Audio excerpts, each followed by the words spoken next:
Avant de commencer la vidéo, je vais faire juste une petite pub. Après, vous pouvez la sauter hein, si vous voulez.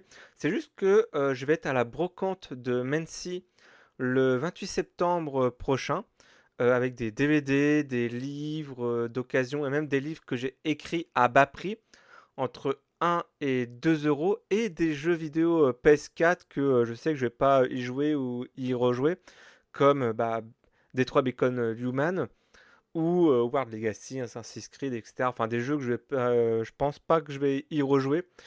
Donc, je les vends à 10 euros. Donc, c'est pour ça que je fais une petite pub. Et si après, il y a des invendus par rapport aux brocantes, généralement, je vends tous mes jeux vidéo PS4 dans les brocantes. C'est ce qui était arrivé du coup l'année dernière. Mais je pense ouvrir une boutique Vinted le lendemain.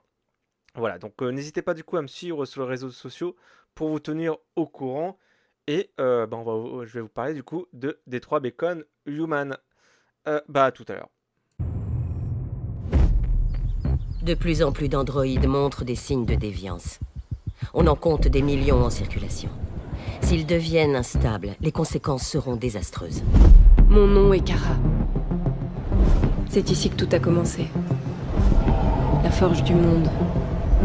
L'endroit où tout finit. Tu vas faire le ménage, la vaisselle, nous faire le repas. Voilà Alice, tu dois t'occuper d'elle. Je m'appelle Connor. Je suis l'androïde envoyé par Cyberlife. La société a envoyé un modèle spécialisé pour seconder les enquêteurs. Je m'appelle Marcus. Et tout comme vous, j'étais un esclave. Merci Marcus. Mais un jour, j'ai ouvert les yeux. J'ai repris ma liberté. Je suis redevenu un homme libre.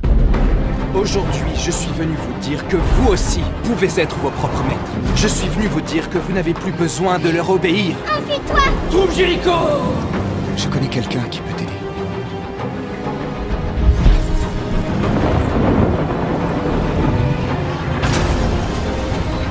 Appuie sur la détente. Comment savoir si t'es pas un déviant? Ce ne sont pas des machines! Je peux vous conduire. C'est trop tard, Kara! Sauve-toi! Sauve Alice!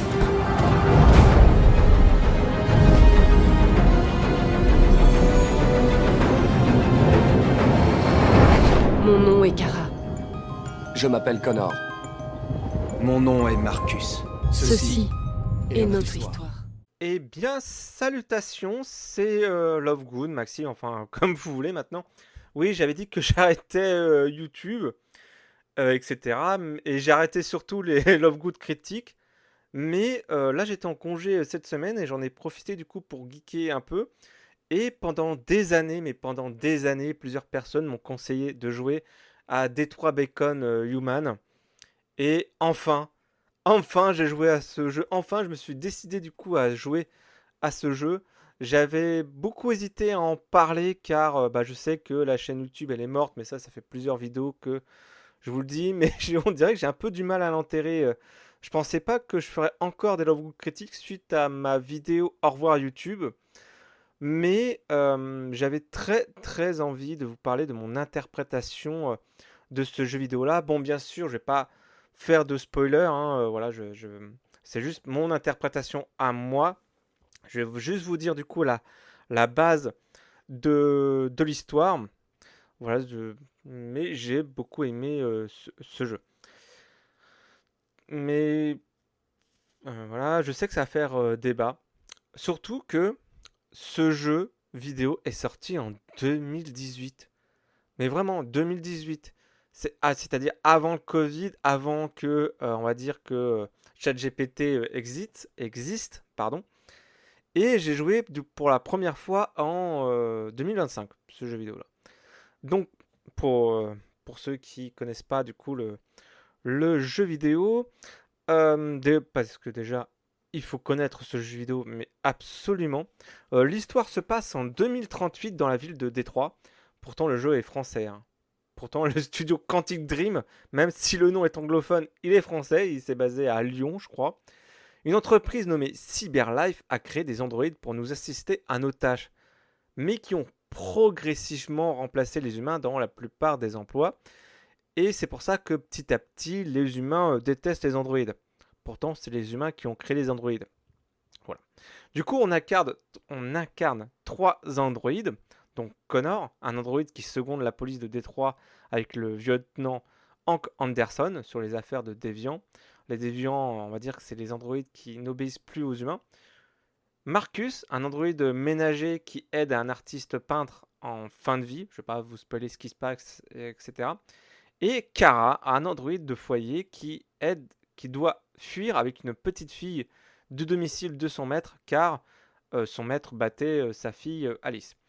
Là, je vous ai dit vraiment, mais vraiment, hein, vraiment la base de l'histoire. Vraiment, c'est vraiment, on va dire, je vais pas dire les 10 minutes du jeu, mais vraiment la première heure du jeu. Car le jeu, en fait, c'est un jeu narratif. C'est-à-dire que c'est nous qui doivent faire des choix pour nos personnages. Et il y a plusieurs branches qui existent. Vous savez que moi, j'adore les jeux vidéo narratifs. C'est pour ça que j'adore les Life is Strange, etc. Il faudrait que j'en fasse d'autres. Mais c'est vraiment ce que je kiffe. Et je voulais absolument tester Detroit Become Human. Et on m'avait dit que du bien. Et du coup, là, j'avais le temps de le faire. Et là, du coup, on peut interagir dans l'histoire. Et ce que je vous ai présenté là, c'est vraiment l'univers du jeu. Donc, Detroit Become Human nous explique son univers dans la présentation du jeu. Et ensuite, nous laisse entre les mains l'interprétation des personnages qu'on joue. Et, on va dire, les deux grands mots qui sortent de ce jeu vidéo, et je pense que j'ai regardé plein de vidéos ensuite sur le jeu pour savoir les différents fins qui existent, etc. Mais c'est empathie et humanité. Je parlais de déviants il y a quelques secondes. Les déviants, en fait, comme je vous dis, c'est des androïdes qui obéissent plus à leur maître, mais en fait, c'est parce que ces androïdes-là éprouvent soudainement des émotions. Et les émotions font partie justement de l'humanité, tout autant que l'empathie.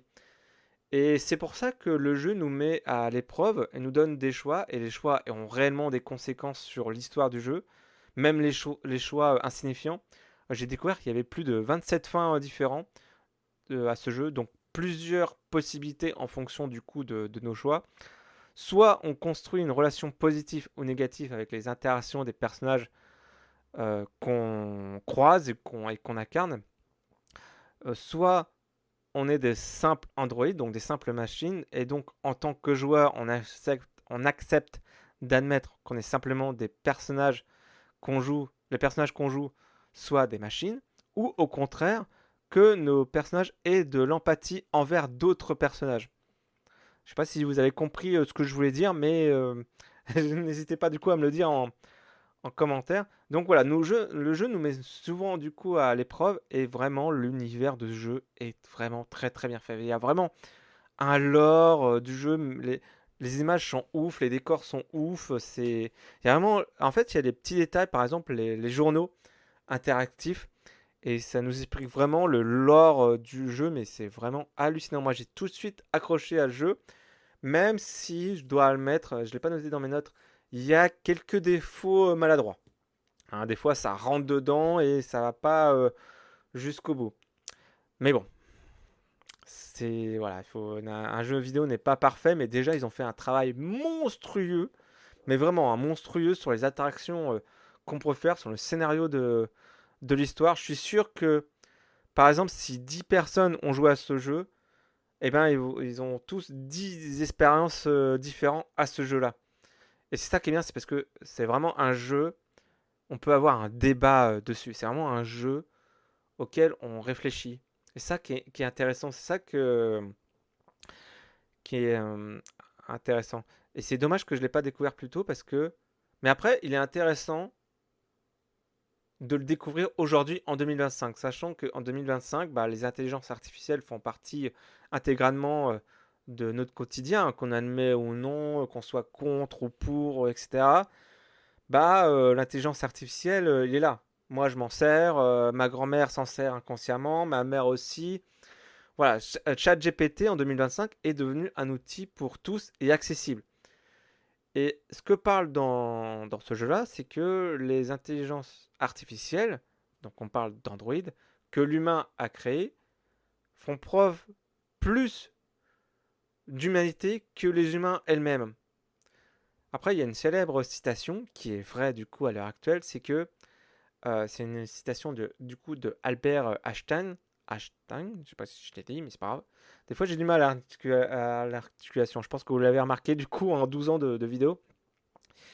Il est hélas devenu évident qu'aujourd'hui, la technologie ait dépassé l'humanité. Et c'est vraiment un jeu qui nous pose cette question-là. C'est vraiment un jeu qui nous fait réfléchir. Et c'est vraiment ça que c'est un bon jeu, même s'il y a quelques erreurs, c'est que le jeu nous fait vraiment réfléchir du coup sur ça, sur la technologie envers l'humanité, l'humanité envers la technologie, parce que bah, la technologie c'est pas créée toute seule, quoi. Donc c'est vraiment ces questions-là que nous pose le jeu.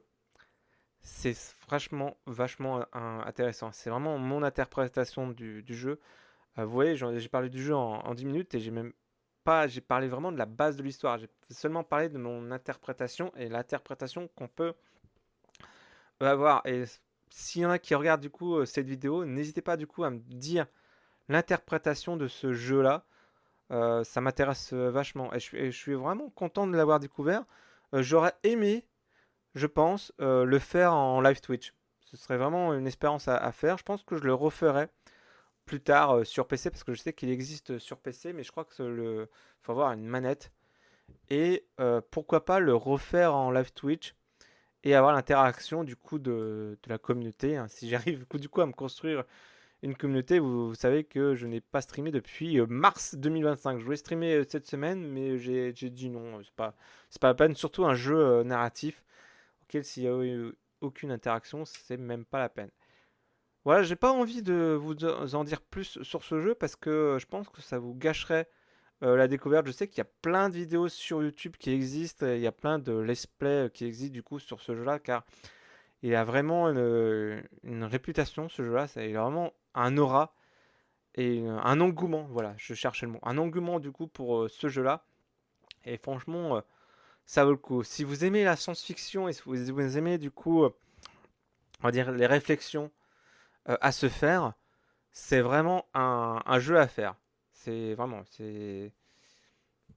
Voilà, je pense que j'ai tout dit après. Voilà, comme je vous dis, j'ai pas envie de vous en dire plus. J'ai pas envie de quelle branche j'ai choisi, quelle fin. Du coup, j'ai choisi du coup pour les personnages là. Surtout que vous avez une grosse révélation concernant un personnage là que j'ai un peu spoilé du coup sur mon compte Instagram. Mais voilà, je pense que ce jeu-là vaut le coup et vaut le coup d'essayer. Et j'espère que je vous ai donné envie et j'espère que vous allez me donner du coup vos interprétations concernant ce jeu-là, car je sais qu'il fait énormément débat. Voilà, je vous dis ciao à plus. Je pense que je vais faire un podcast s'il y a des choses à dire par rapport du coup à la brocante de Mency, du coup la semaine prochaine. Et je vous dis ciao à plus. Ciao!